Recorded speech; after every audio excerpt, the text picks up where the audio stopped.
رانی وقوتوں کی بات ہے، ایک گاؤں میں ایک بیوی اپنی بیٹی افسان اور بیٹی افتخار کے ساتھ ایک چھوٹے سے گھر میں رہتے تھے۔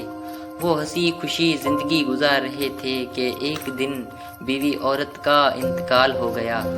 افسان اور افتخار بہت زیادہ دکھی ہو گئے۔ ایک ہفتے سوگ منانے کے بعد انہیں وراثت کا خیال آیا۔ وصیت تو ان کی ماں نے کی نہیں تھی۔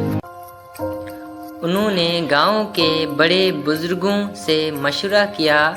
اس بوڑھی عورت کے پاس تھوڑی سی زمین تھی جس میں وہ فصل بوتی تھی، اور ایک ڈبیا تھی جس میں قیمتی موتی تھے۔ بزرگوں کے فیصلے کے مطابق موتیوں کی ڈبیا افسان کے حصے میں آئی اور فصل بونے کے لیے پوری زمین افتخار کے حصے میں آئی۔ اس فیصلے سے افسان تو مطمئن تھی، لیکن افتخار اس بات کے خلاف تھا کہ اس محنت کرنے کے لیے بس ایک زمین دی گئی، جبکہ اس کی بہن کو بیٹھے بٹھائے قیمتی موتی مل گئے۔ فیصلے کے خلاف تو وہ جا نہیں سکتا تھا، اس لیے خاموش رہا، لیکن وہ ان موتیوں کو حاصل کرنے کا پکا ارادہ کر چکا تھا۔ افسان نے موتیوں کا ہار بنا کر اپنے گلے میں پہن لیا تھا۔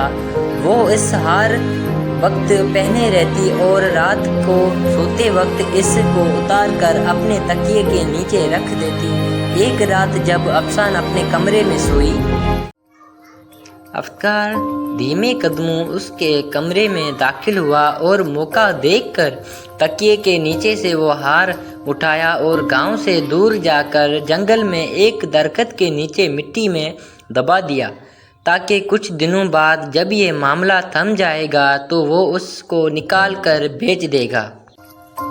اگلی صبح جب افسان اٹھی تو ہار کو نہ پا کر بہت پریشان ہو گئی۔ اس نے اسے ہر جگہ ڈھونڈا، لیکن ہار نہیں ملا۔ افتخار سے پوچھا تو اس نے العالمی کا اظہار کر دیا۔ اب تو وہ اور بھی پریشان اور فکر مند ہو گئی۔ اس نے گاؤں میں اعلان کروا دیا کہ جو شخص اس کے ہار کو لا کر دے گا وہ اس سے شادی کرے گی۔ گاؤں کے بہت سارے نوجوان اس سے شادی کرنا چاہتے تھے۔ اس ملک کا شہزادہ ارسلان ان دنوں بھیس بدل کر رعایا کا حال دیکھنے اس گاؤں میں آیا تھا۔ وہ شہزادہ بہت ایماندار اور عقل مند تھا۔ اسے افسانہ کا ہار گم ہونے کا پتہ چلا، ایک آدمی سے سارا ماجرا پوچھ لیا۔ اب اسے کا پہلا شک افتخار پر گیا، کیونکہ وہ بہت پرسکون تھا، جبکہ اس کی بہن کا اتنا قیمتی ہار گم تھا۔ پریشان تو اس کو بھی ہونا چاہیے تھا۔ شہزادے نے افسان کی مدد کا فیصلہ کیا، اس لیے وہ واپس محل نہیں گیا، گاؤں میں ہی رک گیا۔ رات کو افتخار اس ہار کو نکالنے کے لیے جنگل کی طرف جانے لگا۔ شہزادے نے اس کا تعاقب کیا۔ جیسے ہی افتخار نے زمین میں سے ہار نکالا، شہزادے نے اسے پکڑ لیا اور اسے افسان کے پاس لے گیا۔ شہزادے نے اس کو سارا واقعہ بتایا کہ وہ اس ملک کا شہزادہ ہے۔ وہ افتخار کو سزا دینا چاہتا تھا، لیکن افسان نے منع کر دیا۔